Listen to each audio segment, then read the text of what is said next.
Welcome to Text on Text. This is Jed Sunwall. Today we're joined by Mark Coatney, my old friend. We're going to talk about A Wizard of Earthsea by Ursula K. Le Guin. I've wanted to read Le Guin for a long time, so I'm really grateful to Mark for giving me this entry point. I really love this book. It was really good for me to read when I read it. It was very calming and soothing, and I read it at a particularly stressful time, and so it was a nice place to escape to. It's the story of a young man who has clearly a natural talent for wizardry and magic, and he finds his way to a wizarding school where he trains to become a sorcerer. This might sound a lot like Harry Potter, but it's really not at all. It's a really interesting book. It's a lot like a lot of sort of fantasy magic books. It's not a genre that I'm super familiar with, but there are evil lords and dark towers, and there's dragons and things like that. But the story is not really about those things at all. It's much more of an inward story about the main character's struggle with power and becoming a man. It's very much a coming of age story. In any case, I really loved it. I loved talking to Mark about it. As always, our conversation is wide ranging. We cover a lot of ground, and I really enjoyed this, and I hope you do too. See you on the other side. All right, welcome, Mark, to Text on Text. Thank you, Jed. Yeah. So good to be here. So I'm so excited, really, truly, to do this. This is such a fun idea and fun topic. So it's really cool to be here.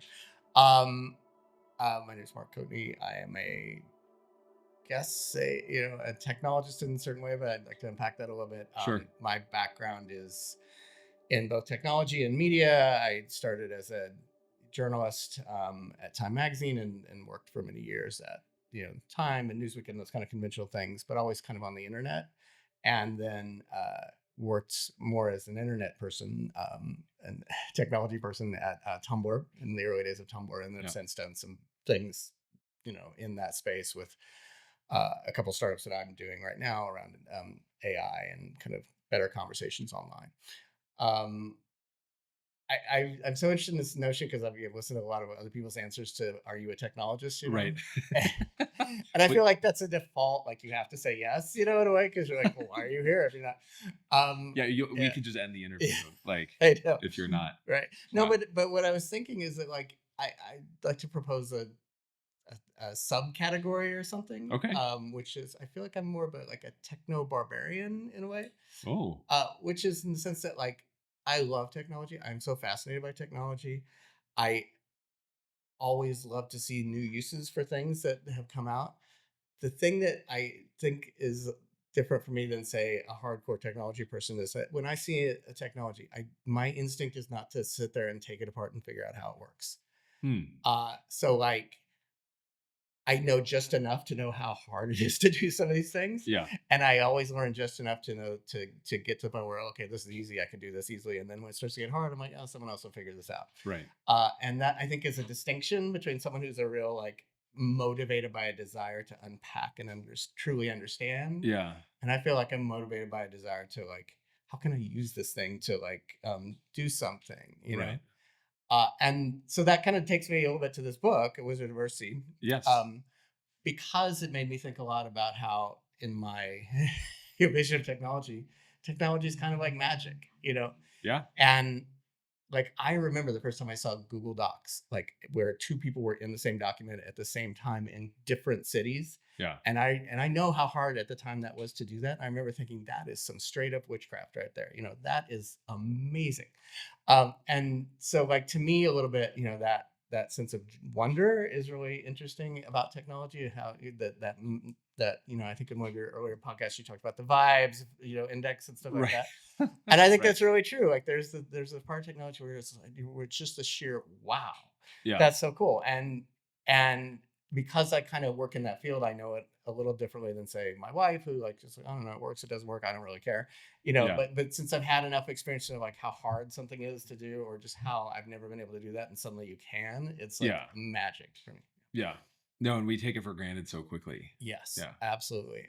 And so I'm fascinated to talk about this book, which is a book that was written, 40 years ago, something like that, in the late 60s, early 70s, by a woman who's probably much more known for her science fiction writing and stuff like that. And this Right. book is about a school for wizards, written many years before J.K. Rowling wrote hers, and it's a very different book, Oh yeah. but has a lot of things in there. I think kind of parallel also things like, and we can get into this, but like how software development works, like computer programming. Like there's a whole big notion in this book that like to do something you have to understand its true name. Right. And at one point the kind of hero gets sent to this tower to memorize the true names of everything, right? Right.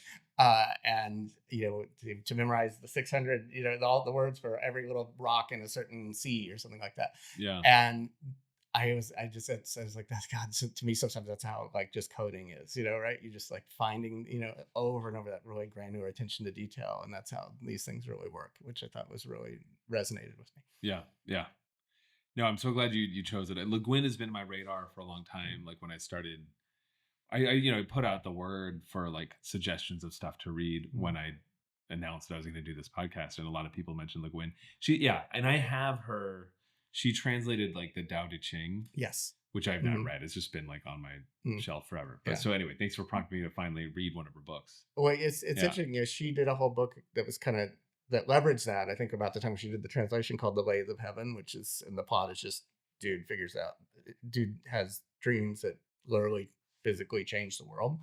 Oh. And he goes to a psychologist because he wants to stop these dreams, and the psychologist is like, and so he has him dream things like that he's now a very fit, rich and powerful psychologist who has a big institute and like all those kind of.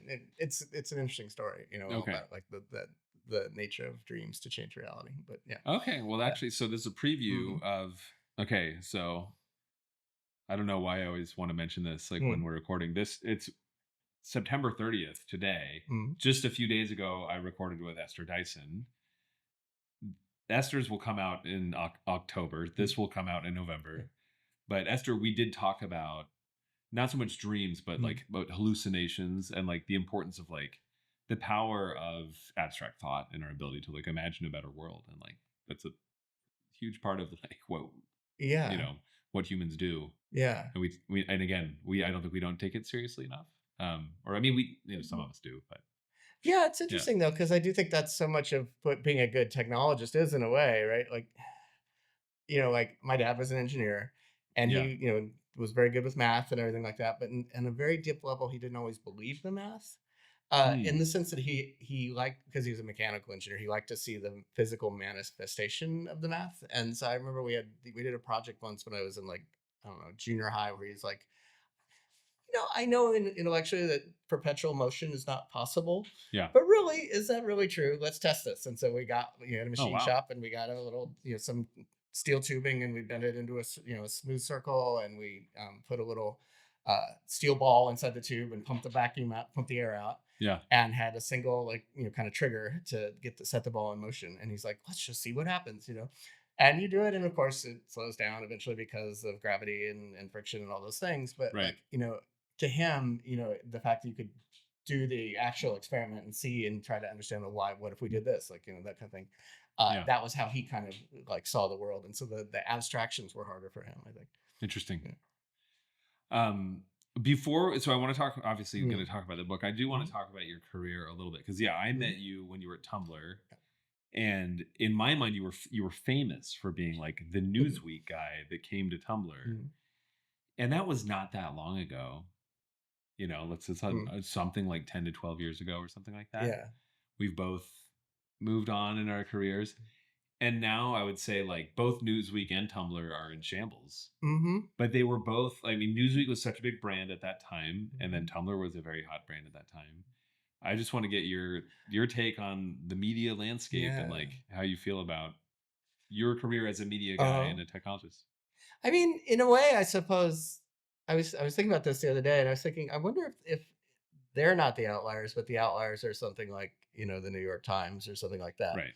Because when you think about all the things, New York used to have like what, 10 daily newspapers, and the New York Herald and the World, and all these things, that come around, and obviously online there's been MySpace and Friendster and all these things that, people kind of use for a while and then don't. Yeah. And I have kind of developed this very philosophical, like, well, that's okay, like it's like a Yeah. Broadway show. Like there was a certain moment where that was really useful and interesting to people, and that's great. And then, maybe it's not so useful or interesting to those people, and you move on to something else. Problem is for a lot of like VC backed tech companies that you spend a lot of money to get to a point where you're like, oh well, let's pack up, which is not necessarily the infrastructure and the cost required to get something to be that big Yeah. sometimes leave you with these incentives to kind of keep it going in a way that maybe it shouldn't have been. Right. um but I was thinking that I was very lucky in both cases to kind of be very early accidentally into a thing. Like Yeah.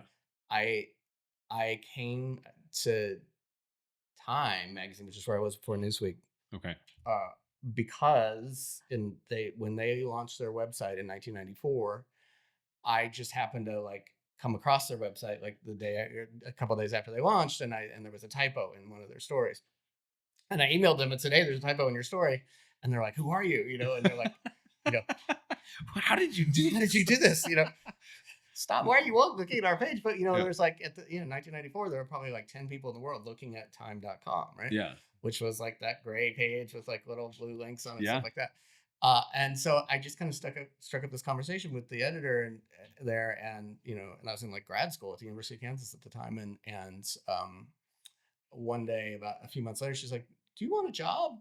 And I was like, "Maybe." And they like flew me to New York, and the job was really for a magazine job, because I was ostensibly an English major, Yeah. and but the day I showed up, there were two people who worked on the website, and one of them quit the day I showed up, and she's like, "Well, you could do the magazine job, or you could have this web job." And I was like, "I'll do the web job," because even at the time, and everybody's like, "Really?" But even at the time, I was like, "This seems like so much more grounds for doing something new and interesting than being the 18,000th person to write a story for Time magazine." Right. Uh, and then, similarly with Tumblr, when, Tumblr, I mean, it's hard to remember now, but there was a time when that was actually so revolutionary to have this like stream of content, and this Yeah. this thing where you could do this kind of really stream of consciousness kind of writing and posting online, as opposed to the very traditional blog things, which where the metaphor was much more from kind of a printed thing that Yeah. you read and consumed, and then you read another one. So this was this very participatory kind of thing, which I thought was very cool and interesting. And so I just same thing. I picked it up and started playing with it. And David Karp, and Tumblr just happened to be based in New York, and so I sent him an email and said, "Hey, you're in New York. I'm in New York. Tell me more about your thing." And same, we just kind of started a conversation, and like 2 years later, after they'd raised some money, they're like, and after they'd raised some money and Newsweek was put up for sale, David called and was like, "Hey, we were thinking about offering you a job, and now that Newsweek might be going under, we think you might accept. So we're gonna see if you'd be interested in Yeah. joining our small startup." And I remember going home to my wife, and she's like, "Well, I don't know. I've heard of Newsweek. I've never heard of Tumblr. I don't know why you do that." But um, I think in all cases, the good instinct is to go for the new thing if you can. Yeah. Yeah. Yeah. I like that. Yeah. I think that's fine. Okay, so let's Mhm. talk about this book. And again, yeah, why did you Mhm. choose this book? Well, I mean, I think a little bit.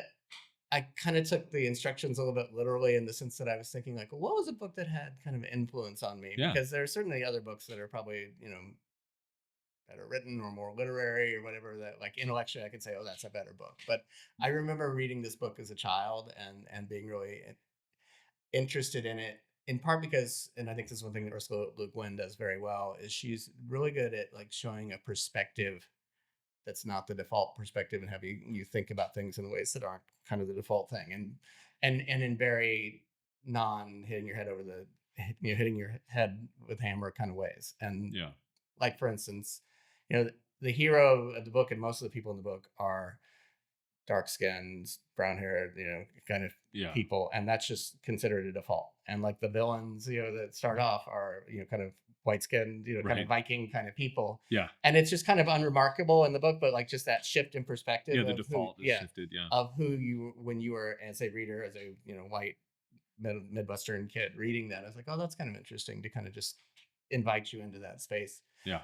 Uh, and I liked a lot that I'd read that right after I'd read because I read a lot as a kid, because we didn't have a TV, uh, and we lived on a farm outside of this little town, and it was just me and my dog and my sister, and my sister didn't really want to hang out that much, so I did a All lot of right. reading, which is a good way to Yeah. uh, And even at a, I probably read this when I was 12 or 13. I was pretty young. And I just finished Lord of the Rings. And the thing that I thought that was so much more interesting to me than Lord of the Rings is that the evil thing that you conquer isn't an external force, but it's kind of something within you. Right. Which I just thought that just so kind of blew me away at the time was this. I mean, I'm sure it's an obvious thing now, but like, this notion that like, oh, really, you know, the the easy thing is to say, oh, it's all the bad guys out there and everything that's wrong is this, Right. evil power in Mordor or whatever. But really, a lot of times it's us, and it's things that we can do and to examine ourselves and think about the, what that is within us. And so a little bit, like just in the story of the book, it's kind of just a coming of age story, and you Right. go, do a hero's journey kind of thing. But instead of the hero having to like kill a dragon, although I guess that's going to kill a dragon in here, but that's Yeah. not the point of the book. Instead of the hero having to kill a dragon or defeat, the Ring of Power or whatever, uh, the hero has to kind of undo a bad thing that he himself kind of brings into the world. Yeah. And which I thought was a really interesting way of thinking about the world, and thinking about myself. And then the last thing I say is like again, and this thinks about how I view technology a little bit is that notion that the way magic works in this world is that it's a wizard's job to kind of uncover the true name of something. Everything has its own true being and Right. name, and knowing that name gives you some sort of power over that thing. Yeah. And I think there's all sorts of things in there that Ursula Le Guin doesn't really unpack in this book about what that might actually mean, Yeah. But at least for this book, just that notion of, finding out something's true essence is how you kind of work with it and kind of, interact with it and engage with it. And, to me, again, that seems a lot of what, in a very romantic way, technology is to me is like this thing where everything is there. It's our job as humans to kind of you find it out. Right. It's not like the laws of physics are there. They were set when the universe was kind of created. We didn't kind of have to create them, Yeah. but we had to understand them and uncover them, and that's what I think a lot of job of any kind of person is.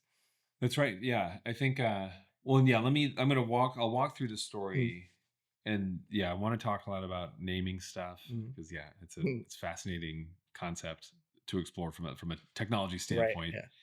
But yeah, so the story is, and again, all spoilers. Yeah. It's the policy of the podcast. Mm. So it's this very humble, kind of weird guy, clearly very gifted, gets taken in as sort of an apprentice by like a powerful wizard or Right. something like that. Mm. He's like, look, I got to move on to even better things than you, and I want to go to the fancy wizard school. He goes, they love him there, and he's so gifted, um, but he's also very proud, I guess, for lack of a Yeah. better term. Mm. And he's especially sort of like he has a hard time with this one other kid. I think it's Jasper Yeah. there, Mhm. who he always sort of feels like Jasper's talking down to him or belittling him. So he decides to show off, and in the process, accidentally unleashes some evil force into the world, Right. and which apparently like mutilates his face, like he's like scarred, and he spends a lot of time recovering, gets sort of held back, but then continues to train, and then eventually graduates and then goes out to be a sorcerer, and Right. then he is on this odyssey. It's very much like the Odyssey, Yeah. a lot of seafaring as Mhm. well. Yes. Uh, we're coming to terms with the fact that like he has to neutralize this thing that he's let out into the world. Um, Now I've got a question for you. Mhm. How do you pronounce the protagonist's name? I pronounce it just the same way I pronounce GIF. So I say Ged. Would you say Jed? So I say GIF Yeah. because GIF stands for graphic interchange Right. format or something like that. Yeah. So the G is hard there. Yeah. Absolutely. Although the word should be, if that were a word, Mhm. the G should be soft, as it should be with Jed. You were J probably GED. Yeah. His name's G. His name is Jed, Yeah. spelled with a G, With a G. which I've never seen before. Mhm. That for me is great. I'm like, wow. I'm Yes. really really can really relate to this character named Mhm. Jed. So anyhow, he neutralizes a dragon, kind of like it's like secures an agreement with the dragon Yes. because he knows the Mhm. dragon's real name. Right. And he's like, look, I will not use this against you as long as you just leave these people alone. He escapes an evil tower, but again, like doesn't really fight anybody. It's a very interesting story in that, Right. like, yeah, there is no like epic battle ending Right. up in defeat. And in fact, the book ends in this very strange way of him confronting the shadow of himself, which is it is something Mm. it is himself. Like, Right. I mean, yeah, the ultimate spoiler. Yeah. The name of this thing that he unleashed in the world is his own name, Jed. Right. Which it's very unclear how they come to some sort of agreement, but he reaches some degree of like peace or something. He's neutralized the force somehow Right. by realizing that it's he himself, and then the book ends. Yeah. And then and they're like, okay. um, It doesn't do well. They've tried to make movies out of it, and it does not do well as a movie. oh, they have tried to make Yeah, movies yeah, out of it. Yeah, I mean, the world is fantastic. Mm. Like, yeah, thank you Mm. for bringing this book into my life because I just like the way it made me feel. Reading it, very analog, and Yes. the sea, simple living. Yeah. Very, yeah. It's a very, I mean, it is true that all fantasy books are kind of like set in like, 12, 17 Well, or something yeah. like that. Why do you know why? Is I this don't Tolkien's fault? know. Like, I wonder because I think maybe, I mean, he was the blueprint, right? That right. everybody kind of followed and, still kind of follows, I think, in a way. And I feel like smarter people than me have deconstructed why that is, or what sort of cultural memory that evokes or something Yeah. like that. But it's always like pre-industrial, right? And It's the yeah. pre-industrial thing. Yeah, I Mhm. feel like there's this kind of like sweet spot that we long for of being decently comfortable, but being much more in touch with nature. Yeah, for Yeah. sure. Yeah. So Yeah. I really liked it. Yeah. And that's Yeah. and she uh, this is like the first of several books, and the second one is probably a better book in the sense that it's all about, I mean, it takes a very different turn, than the traditional kind of thing because Jed is not very much in the second book, and it's the Okay. story of this young woman who's kind of a reincarnation of a priestess, and Okay. is taken as a little child because she's declared to be the reincarnation of this dead priestess and given to the gods in the desert, and it's all Okay. about her kind of understanding her own power, and there's a big metaphor around labyrinths in your own mind and stuff like that. Ooh. So probably a better book, but not as exciting to me personally as a kid because I remember reading it as a kid thinking like, oh, where's this dragons? Like this Yeah. is just this. There's nothing going. I mean, which is the point of the book. They're off in the desert and there's nothing going on, and she has to do all these sacrifices for the gods, and nothing happens. And the gods don't listen to her and all that stuff. Okay. So a very different book. But I like, again, as I said, I really like her as an author. And again, this I don't know if you know Ursula Le Guin's story, but she is No. the daughter of two famous anthropologists. Okay. And one of who so her father, his name was Theodore Kroeber, Okay. was a Berkeley anthropologist who studied American Indian tribes.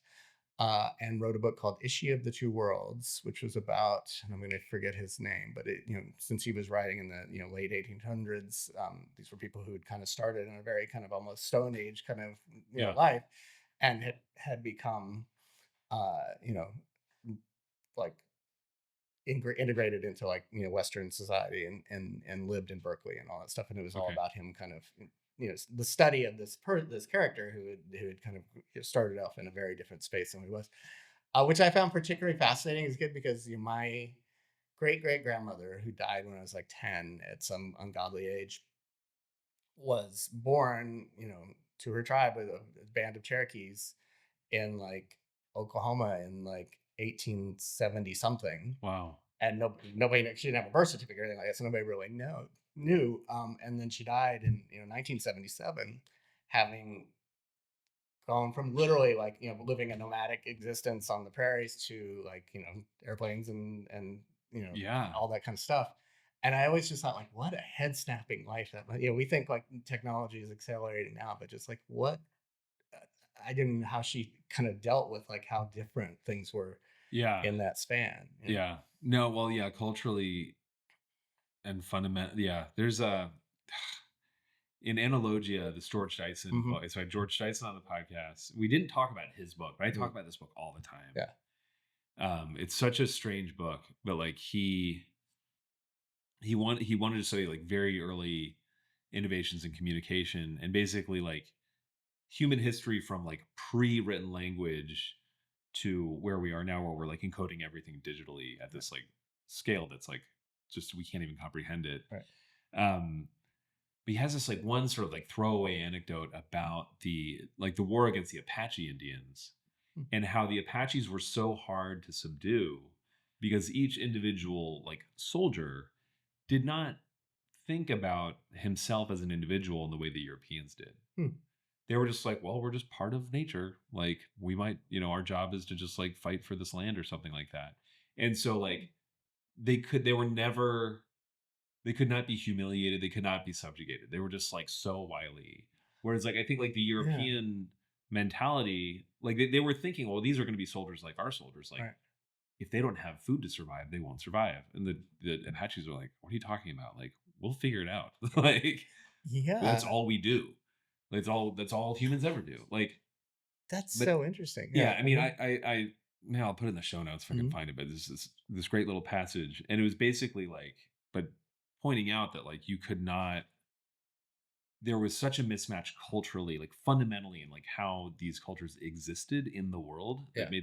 made it very hard for the European like military officer to understand the enemy. Well, this is what I Yeah, find so fascinating too is that, like we all, and I'm guilty of this too, we think of, American Indians as this monolithic culture, right, right, whereas like that's uh, like saying you're all Europeans or something like that, right. because, you know, the, one of the things that there's a great book called, I think it's just called Crazy Horse. It's by this woman, Mary Sandoz, who was from Nebraska in like 1920, wrote a kind of a history of that time, Yeah, based on interviews with like surviving members who lived on reservations in Nebraska who were weren't that far removed from those things. yeah, And one of her points, at least in her telling, was that one of the problems that the Sioux, the Lakotas, and all this had was that their way of seeing the world was that every person was his own, you know, free thinking, person. And so like they did not have an army in which you were supposed to subjugate your will to the army. oh, It interesting. was if the whoever was a good orator, a good convincing person would get up and say, I think we should go attack these people and here's how we should do it. And if everybody said, that sounds cool, I'll do that with you, they would go. And so Crazy Horse's like genius was he was able to uh, make his case and keep people together for longer than most other, because usually what would happen in a lot of tribes in the plains, they would conduct a successful raid and beat back some settlers or whatever, and then they go, okay, cool, and they would go off and hunt or fish or do whatever, and then something else would happen. They're like, oh, I don't know, I'm off, doing my own thing. So you go and you fight the settlers this time. Right, And so he was really good at like organizing them in a way that they'd never really been organized before, just through the right. powers of his kind of persuasion on that. So Interesting. yeah, Okay, yeah. So yes, words are the big thing. Yeah. words are the big thing. Yes. Well, so yeah, let's. I want one thing I Mhm. want to talk about in this book is power, and Mhm. like I think she's so insightful into what power does to people. Yeah. Um, I have some stuff to say, but I want to tee you up and let you respond to that.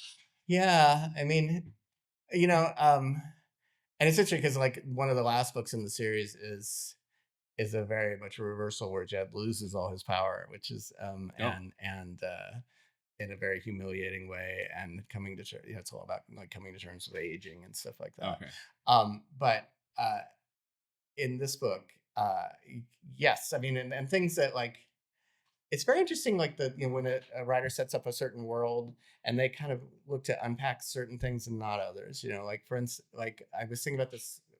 If you read like Octavia Butler much, no, she's mhm, also on my stack of yeah. books to read. The So Sparrow, I think. No, that's Mary Russell, that's right. That's yeah. right. But anyway, but yeah, go Which I on. also have thoughts about. Yeah. Uh, Octavia Butler did a bunch of different things, and the if you were the Parable of the Sower might be her best book, but Sorry, which one? it's called the Parable of the Sower. Yes. Yeah, yeah. Okay. I've And heard this is devastating. it's awful. I mean, Okay. in the sense that she wrote this in like the early 2000s, and it seems eerily like today, and not in a good way. You know what I mean? Okay.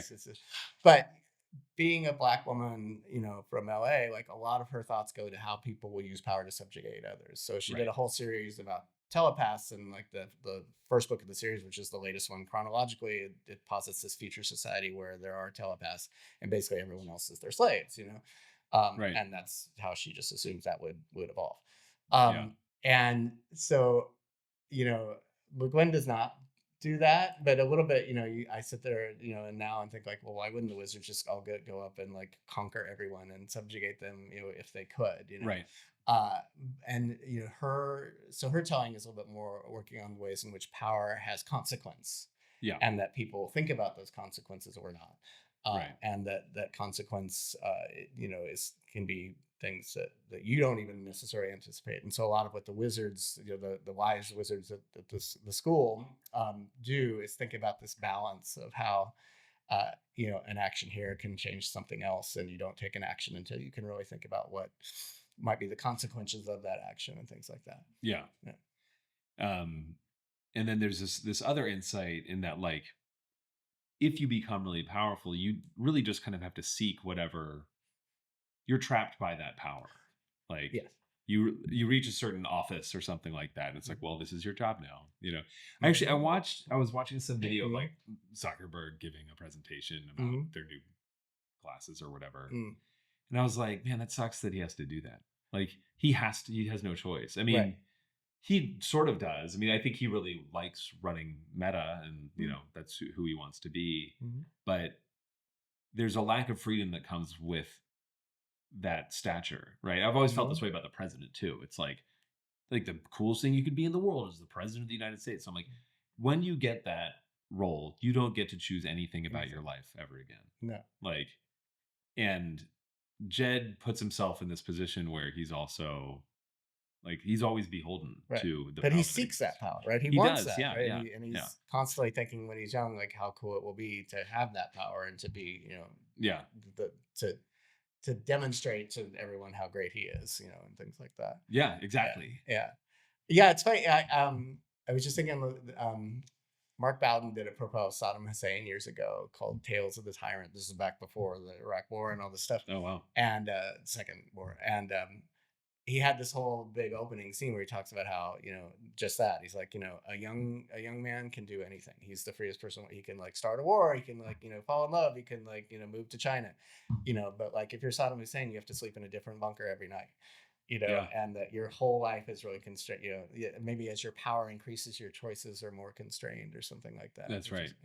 Well, and especially if you are a moral person that's like encumbered in the case of this story, like, and sort of encumbered by like what they've unleashed, know, and like have to, that you feel this responsibility to stop that thing that you unleashed. Yeah, it's interesting too, because I feel like, again, no writer can deal with all different things, but yeah, she kind of sees, she's not interested in violence, clearly, and how people solve things by violence or anything like that, which is fine and refreshing, but sometimes I think it leaves holes in the story, because sometimes people do solve things by violence, and that kind of stuff, and domination and those kind of things, and I think that, like, there's a short story. One of her famous short stories is The Ones That Walk Away from Omelas. So I'm familiar with that one. From Omelas.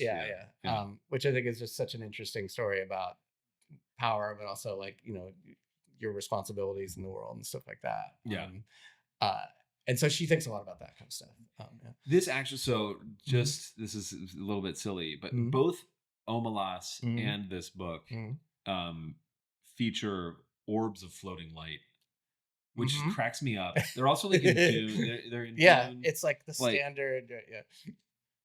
I just hope that before I die, we get there. Like, this is one. It's like a trope. He's like floating. Did you not wonder that in all those? I mean, maybe in Earthsea it makes a little bit more sense, because like they don't have like, but like, I mean, in Dune, I was always like, what's the utility of that? Do they not have like, at this point far in the future, it's more efficient to have the light just kind of follow you around than to have lighting built into your environment or something? I never quite understood why that was the better. Yeah, like why do they use them inside? Right. Yeah, because it's like better energy efficiency or something like that. Yes, I don't know. But like, you can imagine a situation where like you want to go like hike through the woods at night, and you just want to have like a floating orb just like right behind your head. It's not blinding you. It's not, like your own personal moon, kind of with you. Yeah.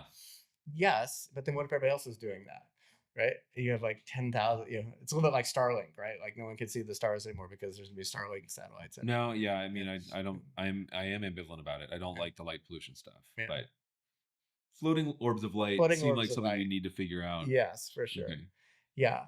Um, but I do want to get your reaction too a little bit to uh this thing that people do in technology Yeah. is particular where it really is this like our technology is good, you know Right. and that's a bit there's this automatic and believe me at Tumblr I think about this a lot like we the only way we kind of thought about like oh how can people be mean to each other on our platform was kind of we thought about like teens and anorexia and things like that which Yeah. we Yeah. but we didn't really think through a lot of other things because just didn't occur to us. We were like, and Yeah. I think that's true of a lot of technology, and I think a lot of people would argue it's not my job as a technologist to kind of think of what the balance is or the Right. power is or whatever it is. My job is just to put this out in the world, and then someone's going to do something with it, and it might be good, it might be evil, but that's kind of beyond me. But I'd just be interested to see your Sure. I reaction to mean, that. Yeah. this is a big part of what I've been teaching here Mhm.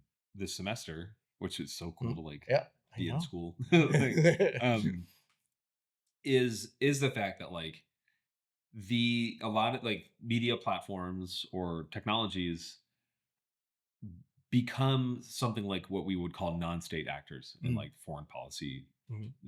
wonk speak, which is Mhm. like you're not a nation state, but you have a big influence on geopolitics or the economy Right. broadly.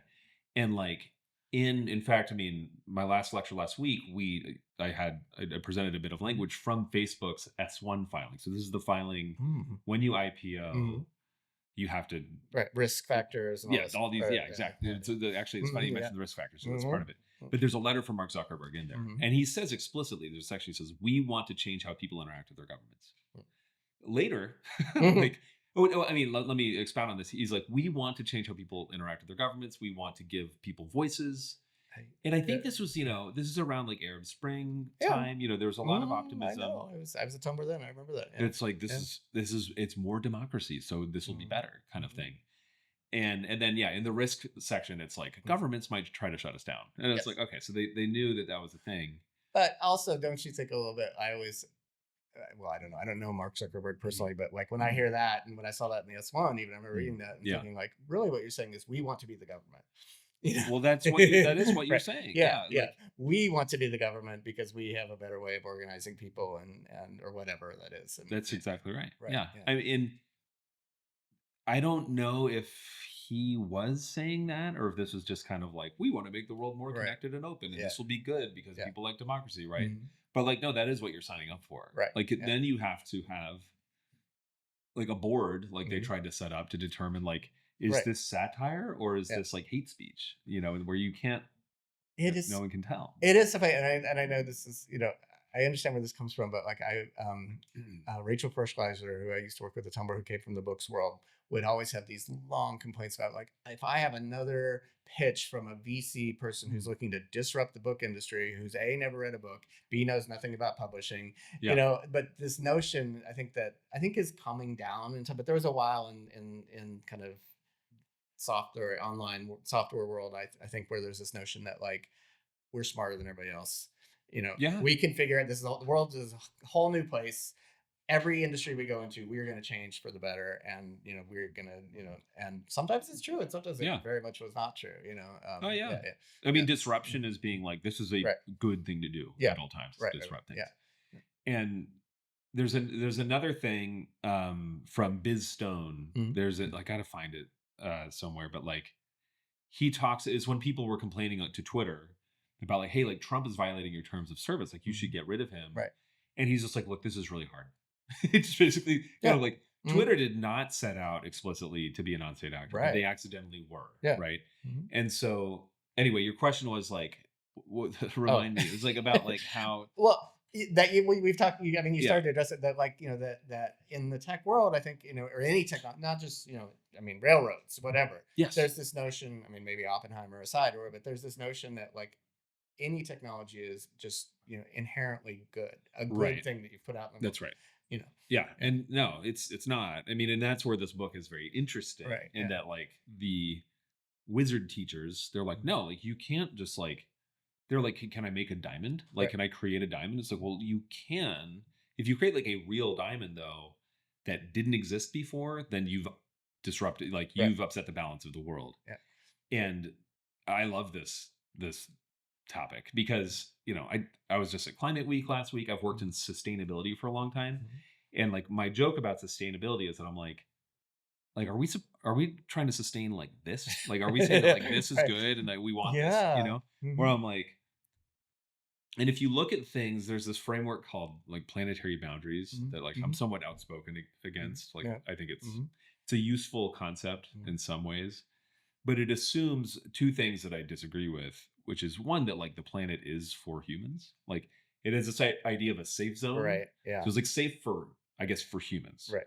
And then I'm like, well, hold on. How do you determine like how much carbon in the atmosphere is safe? Like how many humans are we talking about? And I forget the answer, but it's something like pre-industrial, or it's not pre-industrial. It's like, I don't know what it was, but it's like somewhere like around the Industrial Revolution. That basically assumes like that that the Earth is for humans for some reason, which I don't believe is true, and that like we know like the right amount of humans to be on the planet. So this notion of balance and like technology innovations as being like normatively good or bad, I kind of just throw my hands up. Yeah. I don't know. Like, yeah. And how it would can be you know? weird. Yeah. Like, and I think Ursula Guin would second that, right? Like, Yeah. and sometimes you just can't know, and for a long time. Yeah. But it's interesting, I mean, I think you've talked a little bit about religion on your show, man. and I was raised in the Baptist church myself. Okay. At least in the, I don't know about Mormonism, but certainly in a lot of like Catholic and Protestant Christianity, there's this notion of dominion over the earth. That's right. Yeah. Right. Yeah. And oh, for sure. Yeah, and that's God has given you all this to maybe be a good steward of, maybe not, whatever, but it's yours. That's right. Yeah, and that, which is such a different notion than a lot of religions have, I think, and a lot of cultures have. Yeah. No, it's definitely that's straining to us within Mormonism as well. I think there's some line from Joseph Smith or something saying like, God has given us more than enough for whatever humans want or something like that. So just like, just go. So is that a call to have even more, or is it a call to be like, okay, so we have enough? And it's just kind of like, just don't worry about it. Like there's always going to be abundant resources or something. Believe me, growing up in the Baptist church, there are lots of people who are like, who truly would make the case that like it's somewhat blasphemous to argue that humans can influence the earth enough to harm it. That God has created this bounty for us, and therefore whatever we do to that bounty is by definition okay, because God has given it to us to do whatever we want with it. Yeah. And so to say that like we shouldn't do something is to go against God's wishes in this telling. Yeah. Whereas I would say like sort of the cosmology of Earthsea or these sorcerers is that like they're like, no, like if you really understand the true nature of this world, you will treat it as like sacred, right? And like would not want to disrupt it. You'd want to like retain the balance somehow. Yeah. And this is where we go back to like this vision of like, why is it all pre-industrial? And it's because there is kind of like, I don't know, it feels right. Like it's like, okay, they just like they're farmers and shepherds and they fish and like there's no industrialism. Yeah, it's stuff like I don't know if you'll ever have Mark Andreessen on your show, but like I can hear him now saying like it's a miserable life. I grew up in a place like that in Wisconsin or whatever, and you're yoked to the farm or whatever, and who wants to live? The whole point is we have brains to like take the world and make it an easier place for us. Yeah, and I mean, in Earthsea, Jed does not save his friend's That's son, right. Yeah. Right. Whereas you would think like modern medicine, if you could afford it, would cure this kid. Right. He as the wizard is supposed to come and perform this heroic deed, and he is not able to do that through his magical powers, and everybody's kind of mad at him. But, and that's one reason why he goes off to like fight the dragon and prove himself, is that he feels like he's failed his friend. So I there's that notion of like, okay, everything was great except if you got the plague, or if you got that science has many good things as well, and God gave us brains and we should use them, I guess, would be the counter, right? But, no, that's why. I mean, I don't look. I'm not signing up. I'm not signing up to live that way. Yeah. But there's something. It's interesting to me that like it is such an appealing fantasy. Mhm. Like, and it always has Yeah. been for me. I mean, I remember even having this thought in like Mhm. high school, like Mhm. wanting to live a much simpler life. Yeah. And so, uh, yeah, I mean, this is where I, thinking about power and thinking about technology sort of like co-opting our lives. Mhm. This is going to be like sound like the most first world problem ever, but Yeah. like whenever my kids need help with like their Minecraft account, Mhm. like I have to go through like the 7 gates of like Microsoft authentication, like Oh, yeah. family, like Yes. permissions, Right. like management Uh-huh. stuff. Yeah. And I'm like, I don't like this life now. Yeah. Where I'm just like, I'm like, it's those are the moments where I just like want to throw all the devices out and be like, let's, It's really, I yeah, was thinking, there's that part in the book where Jed goes off and is drawn to this evil power in the earth, the stone and the court. yeah, And I had these notion. I mean, this was pre iPhone or whatever, but a little bit I was like, because that notion of like something that will give you your power and give you things that you want, but at the cost of being kind of subjugated to that. yeah, Like I was like my son, who's almost 12 now, is his friends are at that age where they're starting to get phones and stuff like that, and he's constantly badgering me over his phone, and he's not getting a phone, but I'm a little bit like, and I mean this deeply, is like when I was 12, I would not have wanted a tracking device on me. Like yeah, not because I was doing anything bad, but like I was accustomed to having the freedom to like, in my little town, go over wherever my feet or my bike could carry me. I could, yeah, I could go. And my parents didn't know where I was until I came home at night, and that was okay. And that's a great way to kind of feel agency in the world. And so I just think like, why would you sign up for someone knowing where you are, yeah. or what you're doing, or like that kind of thing. But I love knowing where my kids are though. yeah, Like, so I know I do too. But at the yeah, same time, I'm a little bit like, oh, and they want to be known, like they want, yeah, yeah. But a little bit, I'm like, don't you want to go and like explore in the woods, or like, are you coming with us? And I was like, I guess I could, but you could just No, go yourselves. I'm But with yeah, you on that. I mean, yeah, I grew up just wandering around in the woods yeah. in Maryland, Oh, in Maryland, actually. yeah, yeah. Where are you from? Just in Silver Spring, like outside of So the yeah, Glenmont Metro I station. know that. Well, yeah, Yeah. so my wife grew up around Potomac, and so Okay. that's where we're staying, for right now. So Oh, very yeah, nice. yeah, it's Yeah, I wasn't from that side of Montgomery County. I was oh. from the. I was from the. Are there sides of Montgomery? I don't know anything about it. I'm from the PG County side of Montgomery County, It's which is just is not that as nice as Potomac. oh It's okay. well, I think Yeah. Potomac has become that though, because when my wife was, it was all like farms when Yeah. when they moved there, but now it's all like, yeah, the owner of the Redskins lives down the street or whatever, and that kind of stuff. But Yeah. theirs is still like just this old rundown farm in the middle of all these mansions. Oh, so, amazing. which is great. I love that. Yeah. So yeah, no, I grew Yeah. up like that, and I lament that. Like Yeah. I've for my kids. Mhm. It's an interesting thing living out here in Connecticut. We live like in the woods, and like they go out and explore And a they little get bit. and they're cool with it, and they like it. Yeah. They're warming up to it, yeah. But no, I'm anyway. Yeah, I'm with you on this. Like, I guess it goes back to this idea of being trapped by Mhm. the power. Yeah, Right. going back to that Yeah. part of the story about this Yeah. tower with this like powerful stone Right. inside, Yeah. and the woman being Right. like, touch Yeah. it, Touch talk it. to You it. can manage. You Yeah. give me the master of the stone. Yeah, Yeah. it's going to Yeah. give you all this power, and he's Right. like, no, I know what's going to happen, Right. and Yeah. like that. I think there is something to that, like with the iPhone, Yeah. or like with just having access to the internet, like it seduces us with all of this potential Right. power. Though I can know anything, Right. and but then we're like hooked on it. Right. Yeah. And to your point, I think she does a really good job of thinking about what power is and what price you pay for it. Right. Like there's a great thing which it's been passed around the internet forever, which you've probably heard, but like she gave a speech. Ursula Le Guin gave a speech to the National Book Awards, like I don't know, 15 years ago, when she was getting some award.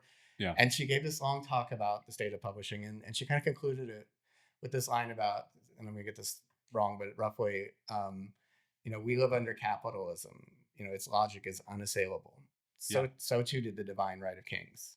And then any Yeah. human power can be resisted by humans. And I Yeah. think her way of thinking about that, I think, is so profound and true. Yeah. Yeah. It's Yeah. all like we can create this world. We Right. create the rules that we live by. Right. And Yeah. it's not like gravity, right? Like we can do something about anything that's in our world with enough. Yeah. Yeah. I mean, I don't, I'd be open to Mark Andreessen being on the podcast. Like, I'm like not that, so I don't want to pick on him too much. Right. because I was a Netscape user. I was also like an early web person, and so I have some reverence isn't the right word, but like I'm grateful. Like I love the web. I spend my career focusing on like using the internet to like make humanity better. Like that's like the goal. Like be better. Yeah. Well, I mean, well, really, what it is, it's not so much. I don't even assign the term "better" normally. I just say like I want to improve human cooperation at larger scale, and I think the internet is good for that. But I do feel like whenever I hear Andreessen speak, there's clearly like hubris and tons of dogma there. That's like, well, this is the way like innovation is done. It's through capitalism and like software eating the world and disrupting things. And I want, going all the way back to your point, this notion that like any power or innovation or ability to do anything like is good. Like any sort of leveling up of what we can do is inherently good. It's not the right way to look at it. And also, though, I don't think Le Guin's vision of a world in balance. This goes back to my criticism of the planetary boundaries concept. I'm like, what are you talking about? Like, this is just a huge mess. All of life and energy like swirling through the universe. I mean, well, there's that. Well, I was remembering that section too, where you're talking about that, where Jed is like, badgering his instructor, saying like, you've taught me all these things to make a rock look like a diamond, but how do I make the rock into a diamond? Yeah. And this whole notion that like, well, you could make it into a diamond, but like there's a cost to that, and you have to understand what that cost is before you just go around making everything into diamonds. Yeah. And I think that, I think about that so much with how the internet has kind of grown up, like I like I love the things that it's enabled us to do. And I love that it is, I would have had a very different life without the internet, and it provided me an access to things that I never would have before. And there was such a joy early on in like Tumblr, where like people would just post things just because it was before people figured out, you could make money on this or whatever. No, and there was a golden age of Tumblr. This sheer joy of like, let's do some, like sandwiches. Like someone would take a picture of a sandwich and cut it in half and put it on a scanner, and you'd be like, look at that sandwich, and that would be the whole thing, right?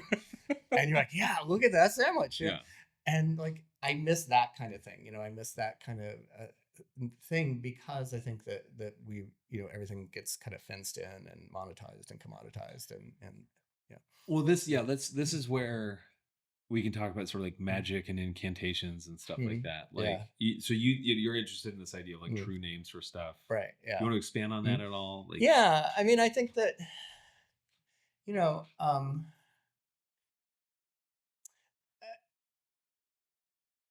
it's a really interesting notion that and I think in that same speech the instructor talks about how something's true name is its being, it's the thing that makes it and I think that's when I think about like even like code or something like that, the thing that makes it work is the true bit of code, right? The true bit of code that makes the thing happen. And I know that is not magic, intellectually. I know that that's someone who's thought very long and hard about this kind of thing. But I also know that mathematics ultimately is I guess a human construct, but there's something that seems so very fundamental about how that works, and true about that. And so I think that the way she talks about uncovering, finding something's true name is, again, to me, this notion that all the knowledge that's in the universe is there. And we can go out and find that knowledge, and what we do with it is, another story. But like the exploration and the finding of that knowledge and the understanding of, that like if you put a wheel on an axle, you can suddenly do all these amazing things, or if you, like that all those discoveries that kind of added up over the years add up to this very powerful, magic in a way, right? That we can do things that people 100 years ago wouldn't have dreamed of in a way. No, he taught there are passages where they talk about him like weaving the spell, right, and taking like days to do it or something like that. Right. And I was like, that sounds like programming. Like he's like figuring out like how to get all this stuff tangled in there. thing Right. to work together. Right. Yeah. Like when he's repairing his boat, and it's like, yeah, that's right. just all made out of spells, basically, because it's so old and crappy. And Yeah. Right. Yeah. And that's there's plenty of software that's like that. Yeah, It's like right. barely It's like and you got to water- keep yeah. adjusting every little thing, Yeah. because the whole thing falls apart. Yeah. But then then there's you tie that together with this sort of like instrumentalism and like who's wielding the magic. And like I just think about like interface copy, or like, or actually maybe it's like growth hacking, right? It's like what are the things you can do to like really get people to respond and like get them engaged right away. And there's obviously the very dark patterns of being like, find someone's personal information, send them an email with their address in it, and say like, hey, we've got like compromise on you. Right. Which has this ever happened to me? But it happens to my wife. Oh, really? Like, I've never happened to me either. But she's on some list or something like that. And they're like, oh, we know what you did. Yeah, but she's smart enough to ignore it. But like, right. So that's like very dark. But then there's just the kind of like, what are the right words to get people to really to sign up for your thing, right? And then now there's kind of on the flip side also, there's the idea of like, what's the magic prompt? Like if I get the right prompt, right? Like I remember seeing some guy on Twitter being like, here's some awesome prompt ideas, and it's like ultra high quality fine art, like, and I'm like, so I'm like, okay, so like that's it. You know, sort of define like how to get like Dolly to make something look really cool, and it's like just put in there like, I want it to look really, really, really cool, like, and then it'll look awesome, and like, but no, like there's been this kind of like, it's very, very much like wizard school. Yeah, I mean, I haven't even talked about Gen AI, but that seems very much like that. At least in people's imaginations, there's like, if you say the right words, you can have anything you want, right? You can say the right words, and you've created, code, or you've created, some, a Taylor Swift deepfake or whatever it is, and you can just, without having to actually know how to do anything. Yeah. Which I also find fascinating too, because it's such a, I don't want to say bastardization, but it's such, like in Ursula Guin's thing, there has to be some sort of like, talent and mastery associated with this. And ChatGPT is not that, you know what I mean? Ultra fine right. art, like, like, and so this, which I'd be fascinated to think about this notion of like de-skilling and whether that's really a thing or not, which I think about a lot, because there's, I'm not sure where I stand on this, because I've read very persuasive essays on this notion that like, oh, we're like, pilots don't actually know how to fly anymore, and that will be a problem when someday they need to fly because the computers failed. And then I've read other things that this is such an education, people know how to do this, and it's not going to be a big deal. I'm not sure where I stand on all this, but like this notion that like, are people not going to be able to write, Yeah. And does that matter? Yeah. Well, does it matter? Yeah. I don't know. I mean, I think we can see this happening for sure, like de-skilling. There's some, I remember hearing on some podcasts, like there's a term for this, like technologies that augment human capabilities, but like don't supplant them, as opposed to ones that like supplant them. So like driving a car, like your muscles will atrophy, and you lose your mobility. But like with a bike, you're still good. And so that's the Steve Jobs notion, right? The bicycle for the mind, right? Which, so it's like, so those are the kind of technologies that like I would say like are good because they augment our capabilities without supplanting them. But I don't know. I mean, so I don't know if he's like right before you showed up, I sent this thing from Simon Willison. He used some model to create a podcast. I saw that. I didn't get a chance to read it, but okay. So you can listen to the podcast. I'll put it in the show notes of this, but like, it's just the worst, because it's two people sounding like they're doing like a nicely well-produced podcast, like radio voices, thoughtful pauses, and be like, let me tell you, like, like all this sort of just like, it's just AI slop, but talking like in audio form. It sounds, it's uncanny though. And like, it's uncanny in the sense, like it does sound totally plausible, but it's just so bland. And so I'm like, what I'm listening to that, what I'm left with is I'm just like, the only thing that matters are humans talking to each other authentically. Or like, that's like all I want to do with my time throughout my life. The idea that like I can say something to ChatGPT and it'll produce content for me that's like exactly what I thought I wanted, Mm, is like kind of interesting. But like I think, and I might just be like an old man now, mm, but like I'm just like, no, like everything I like because I like it with someone else. Or like mm. it has some meaning to me because of a relationship that I have. Or like I want to share it with someone or someone shared it with me or Yeah, something like that. It's very rare that like, for me at least, that I just consume content like in a vacuum yeah, only for me. yeah. And but maybe that's what people will do in the future. They'll just be like, I don't I know. don't I know. mean, you probably read the Ted Chiang piece about AI can I create have art. not. Yeah, I'm such a Ted Chiang fan, but I haven't gotten Yeah. around to it. I mean, his main thesis is just that, the whole AI, humans make choices and AIs fundamentally don't, right? And that to him, art is making choices, and Yeah, that you were deciding, and he goes this long digression about how, like, a prompt isn't the same thing as an actual writer going through and kind of thinking about each sentence and whatever, but just yeah. kind of saying go off and run.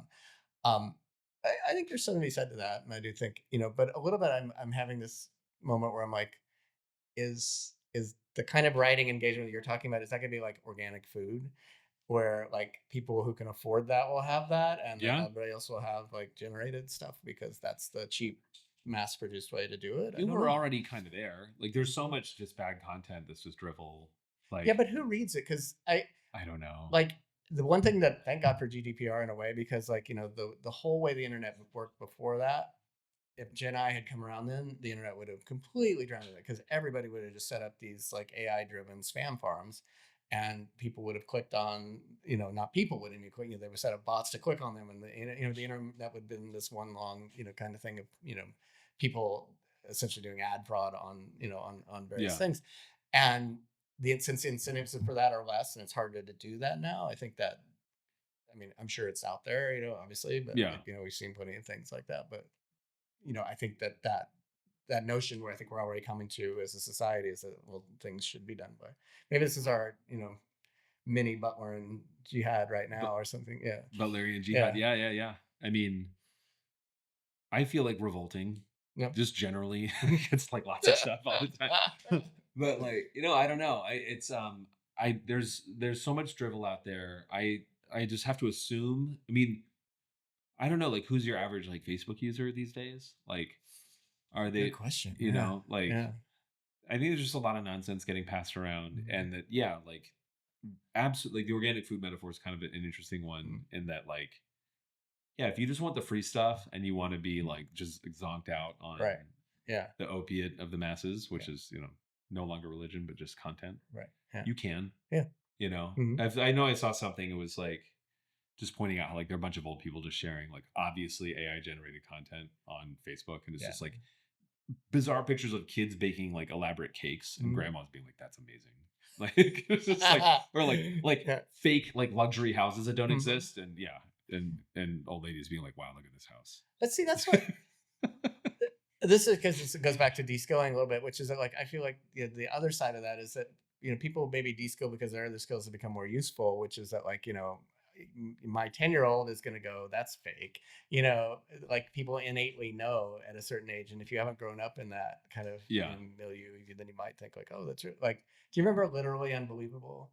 Yes, I Right, do. and That, that yeah, was, yeah, old people on Facebook, saying like, reacting to Onion that's headlines right. as if they Yeah, were true, because they did not understand that that was like a yeah, good thing, and losing their and minds. losing their Yeah, minds over that. So I do think there's something to that, like the people understand the context. there's a new kind of literacy that Mm, we're already dealing with, like right. learning to live with bots, like Yeah. learning to live with this kind of content. Hmm.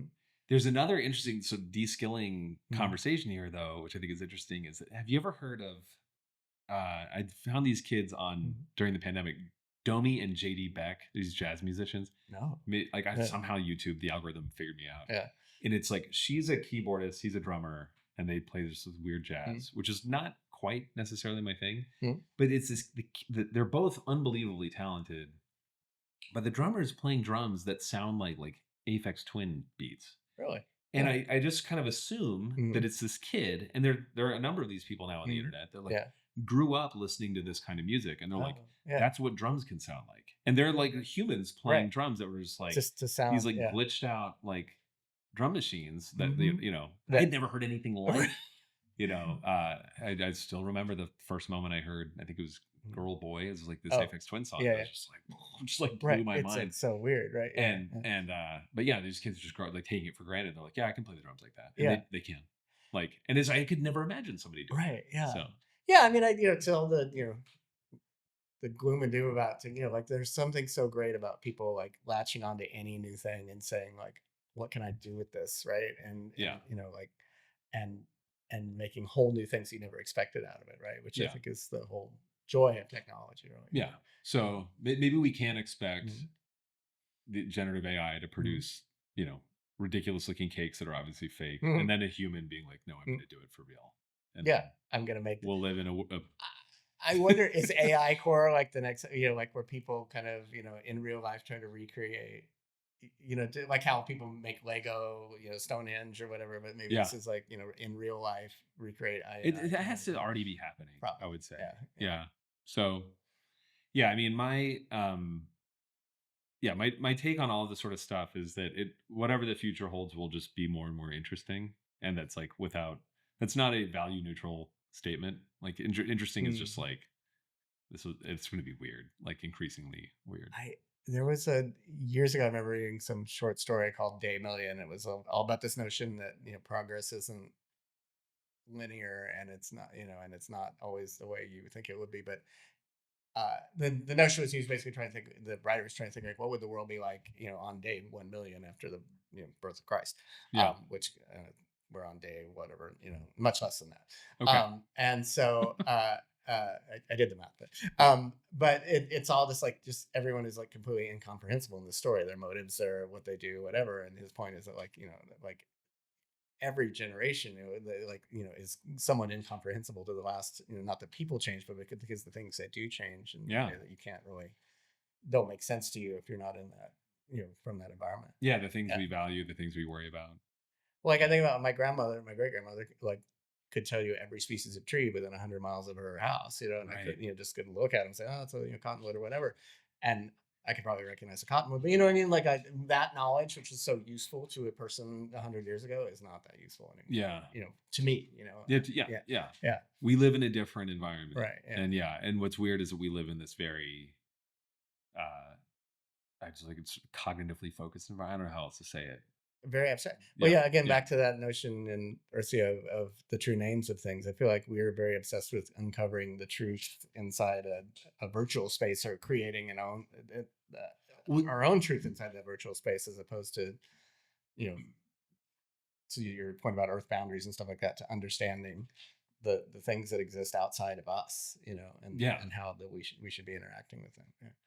Well, yeah, you actually you just teed me up to talk Mhm. a little bit, like to Oh, talk sorry. about like Radiant Earth. Mm. I mean, like that's the mission of Radiant Earth, is to increase shared understanding of our world, Right. which is Yeah. like the world. Like I want more people to understand what's happening Right.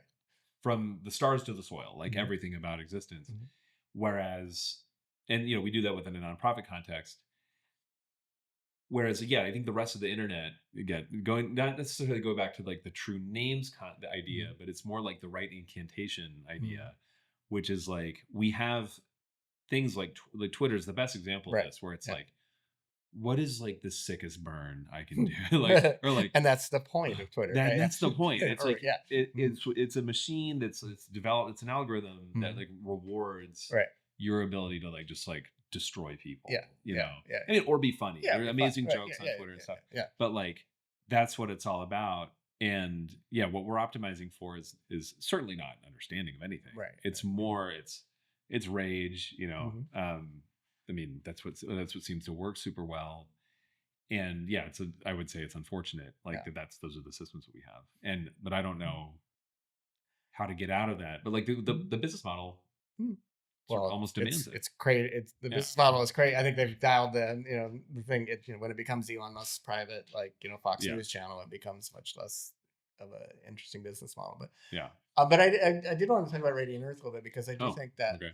that same thing, that like the way we work as a society and the logic of our society right now is things count if they've been counted. Mm-hmm. Like I think about this all the time. Like this is a very anecdotal, right? And so it means nothing. Um, grew up in Kansas. I remember my whole childhood. In the summer, you would drive around, and if you drove for any time at all, your windshield would be full of like bugs. Yeah. Like you'd find all these bugs. There are bugs everywhere. Yeah. It's been years since that happened. Right. Wow. Really? Years. Like I remember even 20 years ago, I would go home and like the windshield. I'd be like, I know I'm home. Like there'd be like grasshoppers splatter all over the windshield. That does not happen now. Wow. And so I know that's a very anecdotal data point, and it happens so slowly that I don't, like my, nephew who lives there doesn't really even understand that that's not how it used to be. And so that's why I mean, like, but that anecdote it does nothing for people, but data that says like, oh, there used to be like 10 million grasshoppers in this space, and now there's like one, is well useful. You would hope. I mean that's so the class I'm teaching right now is called Planetary Scale Data Institutions, which is way too long of a name for a class. But it's, I mean, in a way, I think of it as a class about radiant Earth and like what we're trying to do. We're doing it's there are two big issues we have to deal with. One is we need better data about the planet. I have a bug story I'll get to in a second. But then, so we need institutions to produce data more reliably about the planet. Right. We're getting good at it, like with the technology exists, but we don't have a lot of institutions that are that are even set up to do it. Right. But in terms of collecting and understanding the data? In terms of collecting and distributing. Yeah, right. Yeah. I actually tend to think that we don't want to have institutions set up to collect and understand it, that we should have them just collect and distribute and enable as many people as possible to try to understand it. Right. Because if you sort of front load basically if you're saying like, we want to understand it so we can do X thing, right, that's going to introduce too much bias. Yeah. But anyhow, but then there's the other side of this. We need institutions that respond to data, which we also don't really have. Right. Like we have institutions that respond to different incentives, whether it's like to retain power or make money and things like that. So I actually had my class read a Ted Chiang story called "The Truth of Fact, the Truth of Fiction." Oh yeah. Which I think a lot of Chiang's work deals with this fact that like humans don't really change their behavior based on information. And so there's a story. The bug story is that like when I was at AWS, we opened up 25 years of NOAA's radar archives. So this radar, it's weather radar data. Right. So typically you think of radar, it's like that's how you're able to see stuff in the atmosphere, like clouds. Yeah. Right. Clouds, precipitation, etc. You can also see like biomass. You can see like ground insects. Cover, like insects. You can see insects and birds as well. Oh.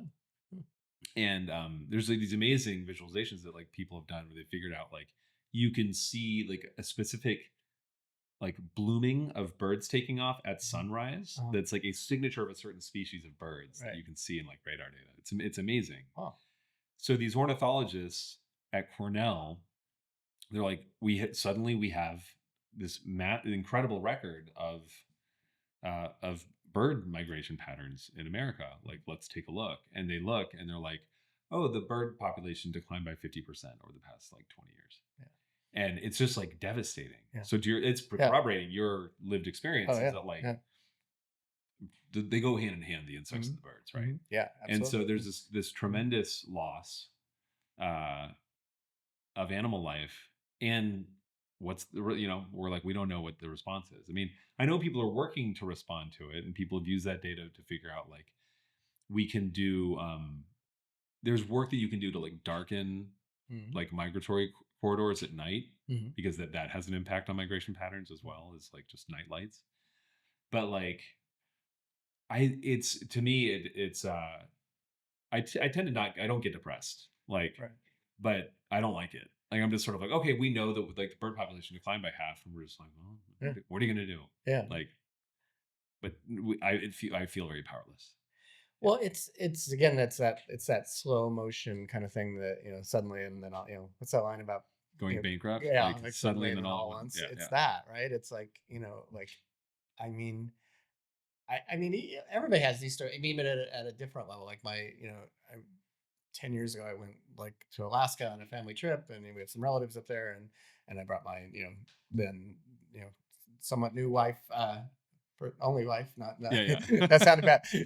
I love when people introduce, this is my first husband or whatever.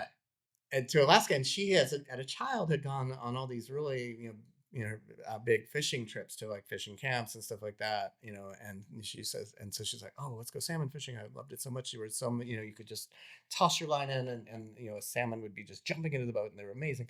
And we just went out there and like, yeah, you get a few, and whatever. And Yeah. it was just not the same, thing. And that's an old story about how the fisheries have kind of collapsed and stuff like that. Yeah. But I was thinking about this like a while back because I wanted to make halibut for like dinner, and I know that there was a seasonal thing or whatever, and I didn't fully understand. But I went to this, there was basically no halibut to be had in New York City, and I was like, "What has happened? Did we eat all the halibut?" And the answer is just a little bit, yes, Yeah. and so they're rare and they cost more to eat, and you don't get them as much, and all of that kind of stuff. And yeah, it's the encouraging thing I'd say is that like it does come back, or it could come back. You know what I mean? Yeah. With given this notion that we are all served by not just making things into oil refineries or whatever, but That's what I right. mean? Yeah, Yeah. yeah, No, I mean, the hope, it is still, I would just say, like, our work is very much like an act of faith, yeah. which is like, if we can do more work to sort of lower the cost of understanding like what's happening on the planet and like, yeah, like what we're dealing with, Mhm. it should enable us to make better decisions. But again, we have to work on that other institutional side, which is like, do we have institutions where people are like you get promoted if you make the right decision based on data, Yeah. which is like, that's again, there aren't that many institutions where that's true. I don't know. That is really interesting. Well, because there's data, and then there's also, to your point, incentives, right? Like you can make the right decision based on data, but like in terms of your own personal corporate profit or whatever, if those don't align, or your government, getting reelected or whatever don't That's the issue. align, right? And so Yeah. how do you do that? I don't, I don't know. is Like, it, I or don't. is it even your job to figure that out, or is it your job to just be like, here's all the stuff, please go do something with it? No, I mean, I think I wouldn't say it's my. I think it's worth trying to figure out. Yeah, Like, that's what we're trying to figure out, yeah, is thinking through that.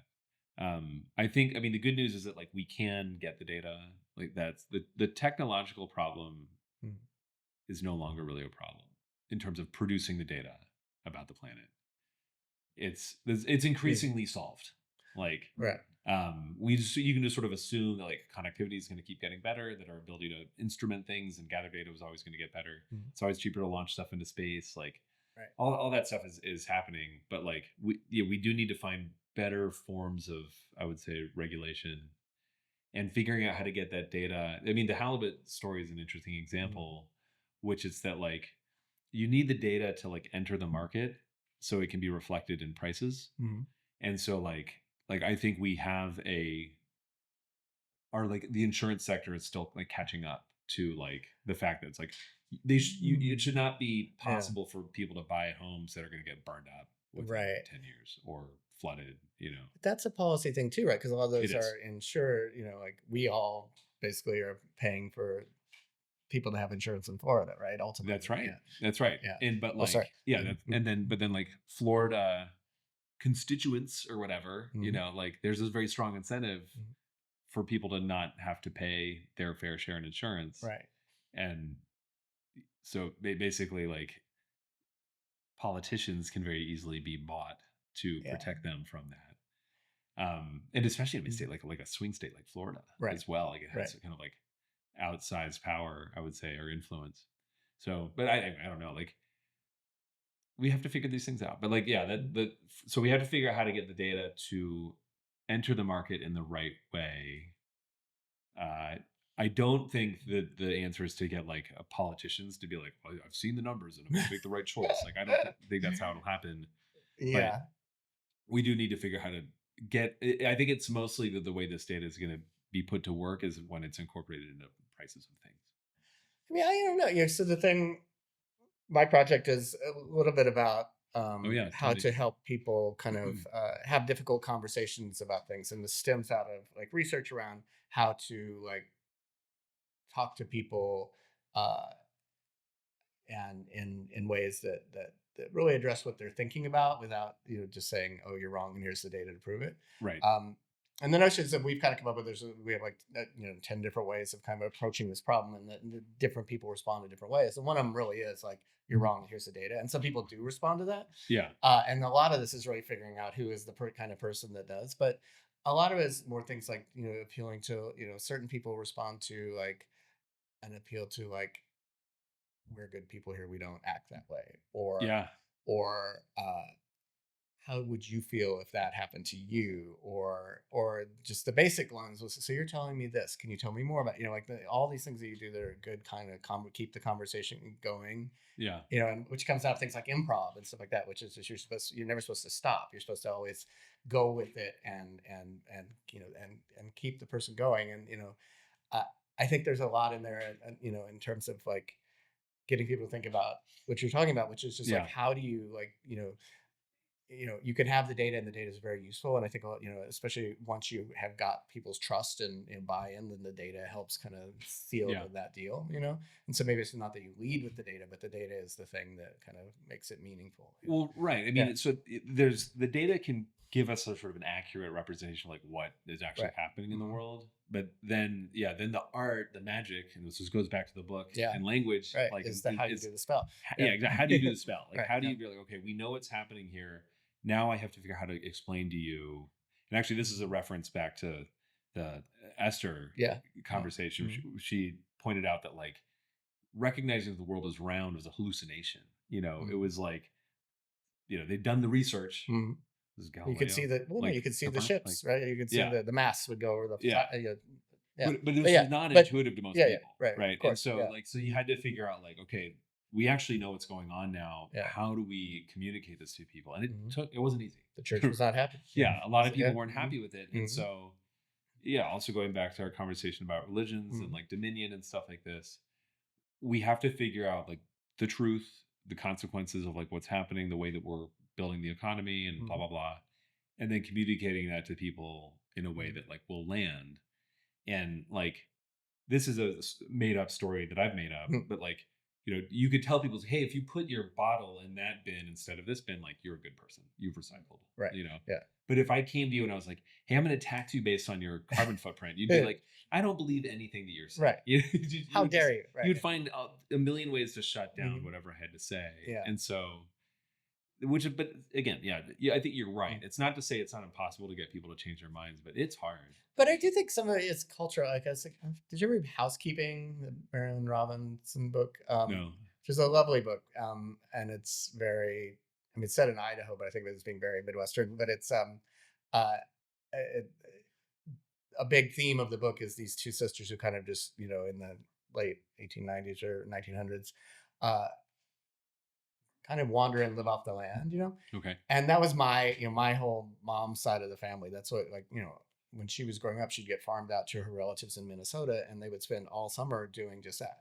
And, even in the 1940s, I mean, this was going away, but like, you could still just kind of be somewhat nomadic in upper Minnesota and fish and, camp and find things to eat and, and just to have that kind of right to kind of be on the earth and not, exist, like this notion now in our, capitalistic society, right? That I'm going to sound like a, full-on Jacobin kind of person here, but like this notion that you have to make money to live, so that as a human being that you're somehow you cannot survive is a very weird notion if you think about it, right? Like that everyone should have the right to like breathe and food and in that like to go and exist in the world and not just have to like pay a tax, in a sense, and so that I think that's to kind of go back to the beginning. I think that's some of what people think about when there's that notion of the pre-industrial kind of world, right? And it's very funny, and a little bit in Earthsea and definitely in Token, they do one thing that I think later writers have completely just do away with is what there's a lot of stuff in both those books about meals. I know, people get hungry, and stuff like that.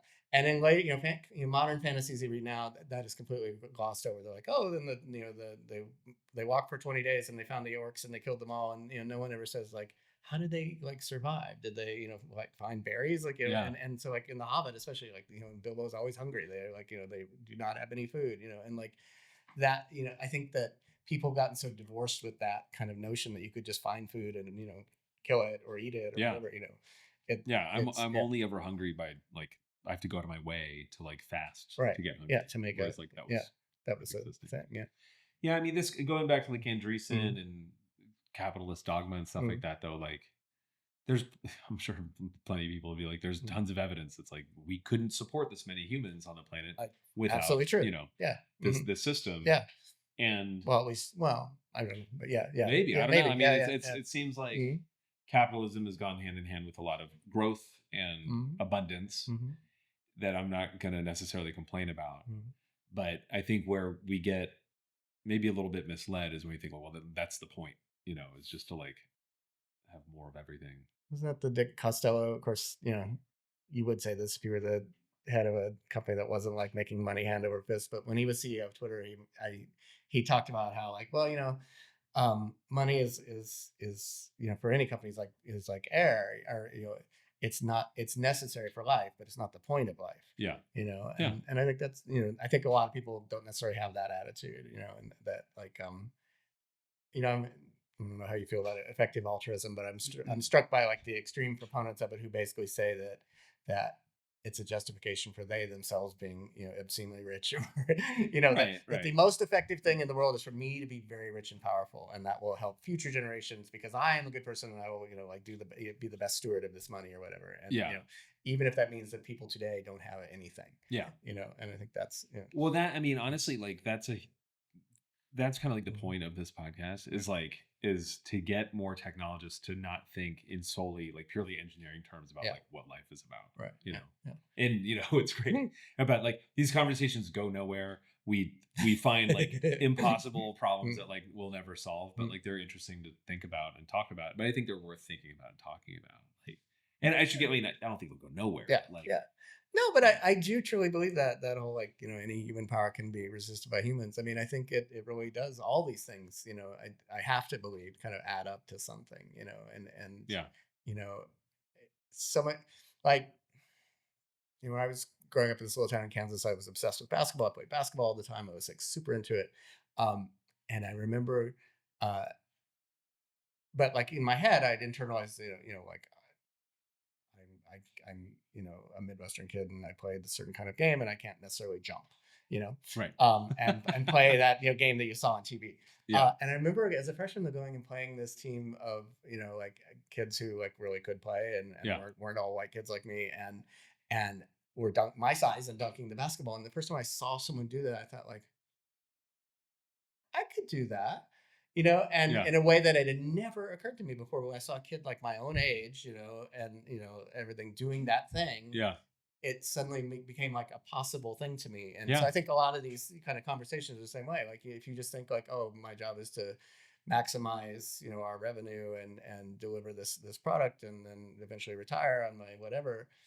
But there's probably other things you could do as a smart technologist. Exactly. No, I think that's totally the game is figuring out how do we inspire one another to like aspire to be something else. That isn't just like a little bit more rich than we are right now, which is but I do think like to go back to Radiant Earth just one more time because I do think people always say to me in companies we're gonna wrap this up but like they talk about how like the only thing the things that get measured are the things that count, right? And so like now that we're starting to measure and can measure and can then we can start to make them count. And I think that's the hard part in some ways was getting the measurement. And now in theory, that's right. That's the technical challenge, and now the people challenge is the hopefully easier challenge. I don't think it will be, but but you're right though. Like once we figure out what to measure, then we have to figure out how to manage people in a way or whatever. Like but how to get to people to, and also to again to think that there could be something different, or that the world could be different. It doesn't have to be any way except the ways that we choose to make it. That's exactly right. Yeah. Well, thank you for this. Then thanks again for having me read this book. Again, I loved it. I did finish it. And I was like, oh crap, I now have to read more of these books because like. Like I said, she gets much more into like feminism. It's like her big famous book was Left Hand of Darkness, which was all about this world in which people are neuters most of the month, but once a month they become either men or women. Oh, wow. Okay. And what that does to a society's dynamics and stuff like that. So which is really interesting. Okay. Yeah. Anyway, so put that on your list too. But yeah, okay. Yeah. All right. Well, thanks again. All right. Thank you. All right. Thanks for listening. I hope you enjoyed that. We went all over the place. Got to talk a lot about lots of work stuff, which was fun. And I forgot to mention I was really grateful to Mark for coming to visit me at Yale and record this in person. It was a lot of fun finding a classroom to do this in. And then I wouldn't say fun, but it was interesting to figure out how to get the audio right because the acoustics in that room weren't that great. But I'm happy with how it came out. And I hope you had a lot of fun listening to that. I certainly had a lot of fun recording it and editing it. So as always, thanks for listening. Please subscribe to this on YouTube if that's where you're watching this. Subscribe to it wherever you get podcasts.